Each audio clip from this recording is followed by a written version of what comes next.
89.3 and 88.5 Yes FM. Online at www.yeshome.com. Now on the free Yes FM iTunes app and the Yes FM Android app, or the free TuneIn Radio app. Search Yes FM Lima. Well, earlier we talked to Luke from For King and Country about Pointfest, and one of the other groups that's going to be out to Pointfest is the Newsboys. And on the phone line we have Duncan Phillips. Hi, Duncan. Hey, April, how are you, girl? How are you? We're doing well. Good. Sorry about getting to you late on this one. We were let everyone know that we're supposed to do this a week ago, but things got crazy. So I apologize again, April. So everyone knows now. So I've officially apologized. Totally cool. No worries on our end. We can always squeeze you guys in and catch up and see what's going on. So hoping lunch is going well. You got it. Yep. But you guys are going to be at Pointfest, and that is happening Cedar Point on September the 13th, playing along with, we talked to Luke a little bit earlier from For King of Country, Jamie Grace, Chris Tomlin. So excited to have you guys come back to the area.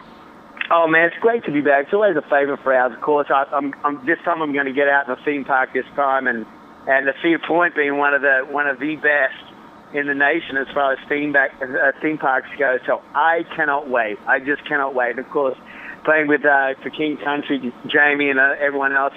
I love the summertime, because the summertime is when you get to see and reconnect with all the artists that you haven't seen all year. When you're on tour, you just see really the artists you're on tour with. But the summertime is great. I just love it. I can't wait.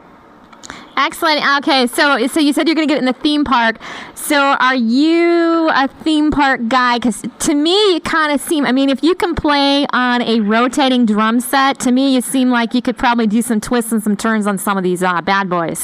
You know, I do. I had a few years. It's funny, when we first started, we used to go all the time, and I had a few years. It's like, oh man, I've been there, done that. But I have the last few years, I've really got back into hitting the parts as much as I can, and of course Cedar Point being one of the best in the country, really. So I can't wait to get out. I do, as you said, I kind of have a theme park ride every night, so I'm kind of used to it. But I can't wait to get out there, and it's summertime, man. Come on. Yep, absolutely. Absolutely. So how are things going with the album? We've been hearing buzz from you guys and different songs coming out, and we talked to Michael last time, and the album was just coming out. So what's going on with that? The record it's just been amazing. Ever since the last 5-6 years with Michael coming on board, we didn't know what was going to happen. We was just like, well, we think it's going to work. It should work. And, nothing was a given, of course, but we have just seen this kind of steady increase.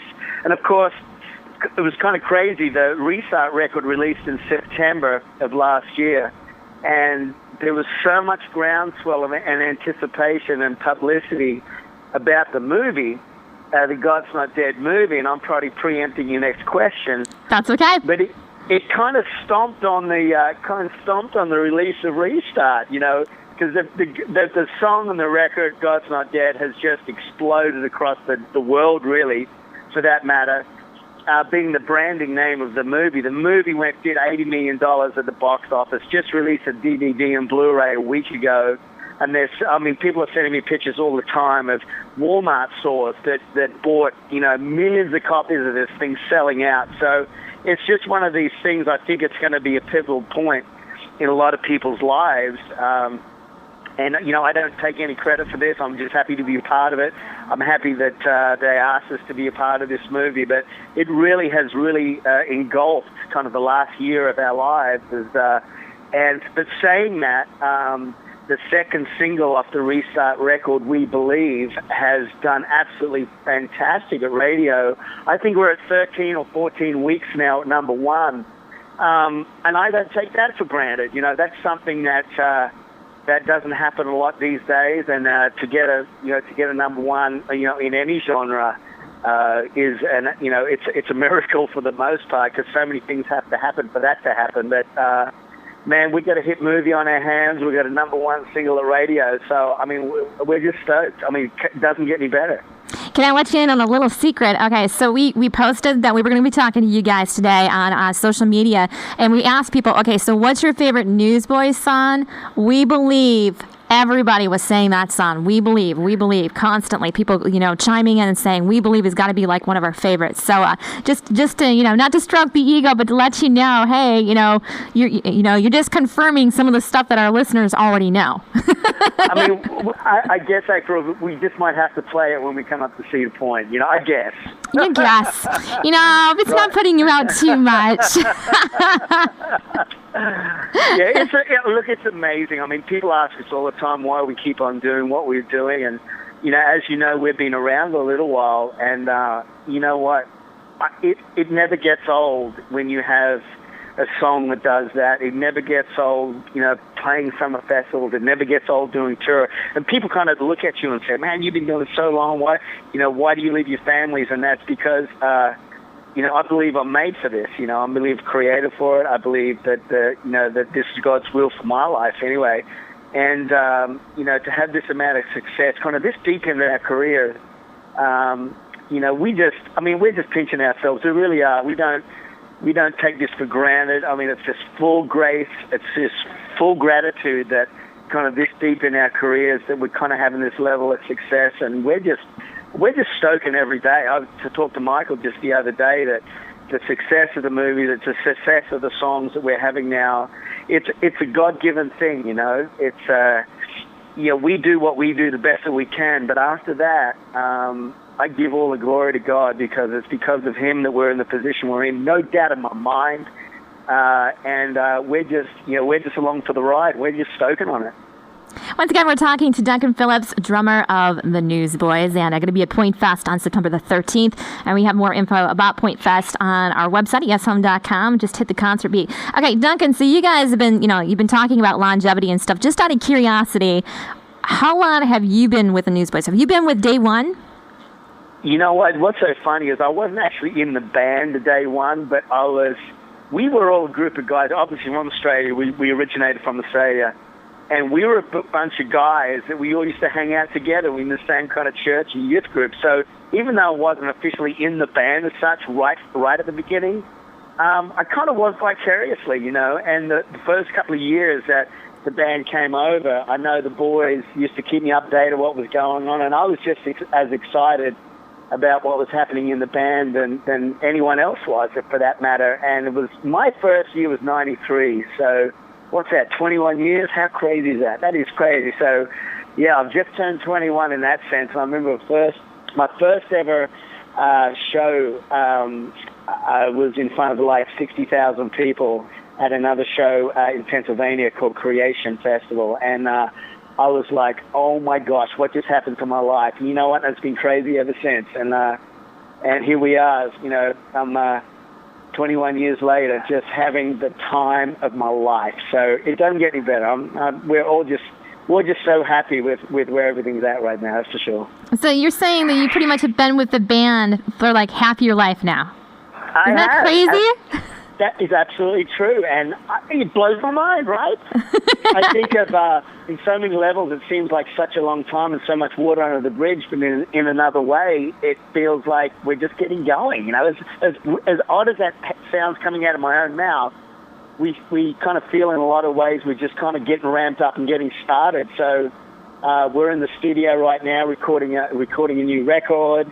We're just firing on all 8 cylinders, and literally we are just so grateful and thankful and having the time of our life, that, kind of second time around almost for us. It's almost like we've got this second wind, and, with kind of the sails full of the kind of the God's not dead. That's just become this kind of gargantuan kind of thing. This God's not dead branding has just become so massive, and I think a part of the reason is because our culture is screaming at us that God is dead. We've got science now. We're smarter than that. If you have any kind of faith, that you're not as intelligent as anyone else, and it's just not the case. I think science absolutely supports there being intelligent design and a God, and but then you have people that they're using their theology and their version of science to really color their perspective of what they believe. Because if you start to grapple with the fact that there is a God, it opens up a whole new can of worms for them. So I think they're really allowing their theology to color their science, if that makes any sense. But we're here not to get on the soapbox and point fingers at anyone and saying you're going to hell or anything like that. That's the Holy Spirit's job to do that. But we're here. We want to love people. We want to. I think with the whole God's Not Dead and We Believe theme, we are giving. There is another way. There is another opinion of this thing, and I think the world is screaming another opinion. We just want to get out. I mean, it's simple as that. There again, without getting weird or partisan or sectarian or odd, we just wanted to present this in a very intelligent, logical, and just non-point of finger way. And we're just seeing incredible success, and I think that's what the world. I think they've seen enough kooky Christians. You know what I mean? Yeah. Unfortunately, the kooky Christians get all the press because they're kooky. But I think most Christians are very down to earth. They're family loving. They're intelligent. They're smart. And of course, that's not going to get any press. But you know what? God is good. He's great, and He'll have His will. So I'm not worried about that. All I'm called to do is do what I do to the best of my ability for His glory, and that's as simple as that.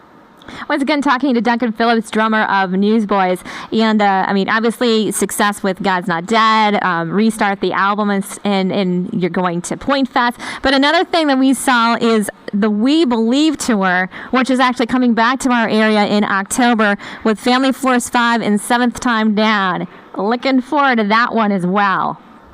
Oh, it's going to be so much fun. We've known the Family guys for a long time, and I think as far as our fans go, I think it's just going to be a really fun tour where people are from any ages, from 6 all the way to 66. I think people are really going to enjoy that night, and I can't wait to get out with them. They're a great bunch of guys, and of course what Newsboys do. I think it's just a great package for the youth of the nation, and just maybe not so young, but it's just a fun, great package for people to come out and see Newsboys Family Force. It's going to be awesome.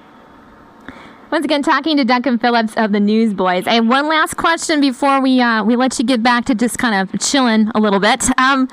We have been playing, obviously, a lot of songs off of Restart, and one that's really resonating with our listeners right now. You're talking about changing the culture, and that's something that we're huge here. I mean, we're kind of our byline is being rebels for Christ and rebelling against the culture and being a culture of Jesus. But that's how you change the world. I mean, obviously the song speaks for itself, but maybe if you could share a little bit more insight as far as the heart behind that song, what you guys were trying to say. Yeah, I mean, well, we need to. I think we pulled out of the arts 50 years ago. We pulled out of theater, we pulled out of the movie ratings, we just pulled out. For whatever reason, maybe it was pride, maybe it was, self-righteousness, maybe it was fear.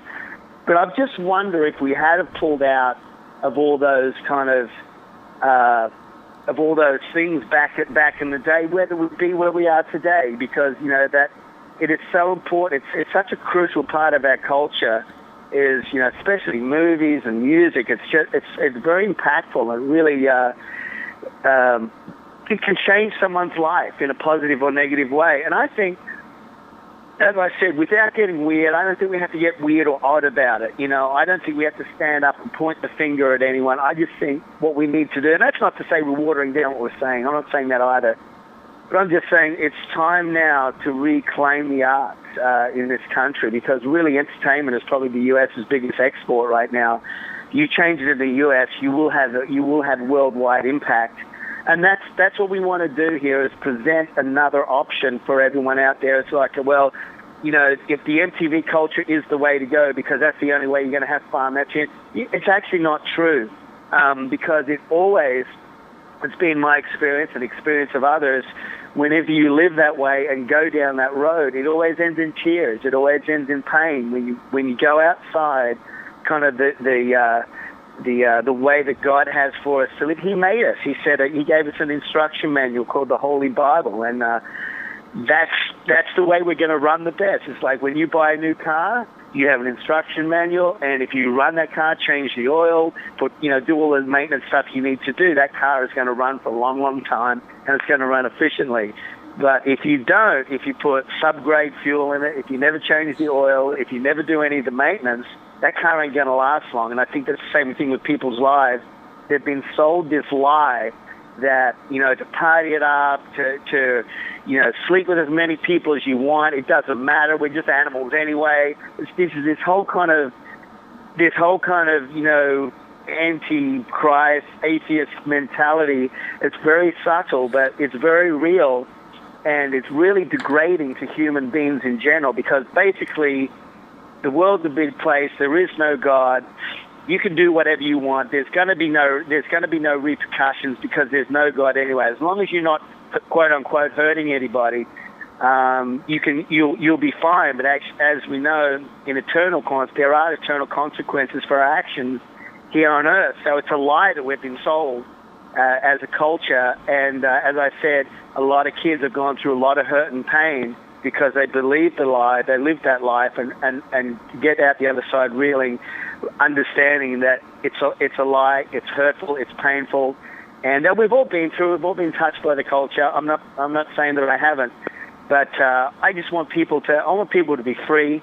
I want people to know that there is another way, that there's a godly way to do things, to live our lives, and there again, it's not to point the finger, it's not to get weird. We've had enough weird. I'm tired of weird Christians, but it's time to present the gospel in an intelligent, scientific manner, and for all these people that do point the finger and say, well, God's not here because of this and this and this, be able to give just an intelligent response and maybe get them thinking, you know what I mean? Because I think that we should be able to do that, and I think the movie has done this. I think really the movie, I don't know if you've seen the movie or not, but the movie for this generation has been like the Jesus Freak back in the DC Talk era, is it's really, I think, encourage and be able to equip so many kids that are going through that same situation in high school and college, where their professors, their teachers are basically saying for the first semester, there is no God. Let's get that question out of the way. And if you think that there is, or say that there is, I'm going to fail you. There's been so many reported stories about this. It goes on and on and on. So, all that being said, this is a real thing, and I think that's one of the reasons why the movie has done so great, is because this is a subject that has touched probably every family in this culture, in this generation. So, and I think being able to see it on a screen and see it come out positively too is really empowering for kids. And I think it's really encouraged a lot of kids to dig deeper into their faith. So if that's all they get out of it, I'll be happy. I'll be happy as a pig in mud. I think it'd be great because I think a lot of kids don't. They haven't been able to give a good account of their faith. They've been a Christian. They call themselves a Christian. They go to youth group only because their mum and dad went to that church, And I think we've got to get a little smarter than that. We've got to be able to give an account. And even for our own brains, we've got to know why we believe what we believe. And I think that's a great way. You've got to be able to do that, even for yourself. Say, okay, well, this is why I'm a Christian. This is why I believe what I believe. And I think it's encouraging a lot of kids to do that. Once again, talking to Duncan Phillips, drummer of Newsboys, and being at Pointfest coming up on September the 13th. Hey, Duncan, thanks so much for hanging out with us this afternoon and catching us up on all the cool things that are going on with the band. We wish you well and excited to see you not only at Pointfest, but then later on in Lima when you're out with the Five and also Seventh Time Down. Can't wait, April. Let's go ride some rides. Come on. All right. Yes, FM.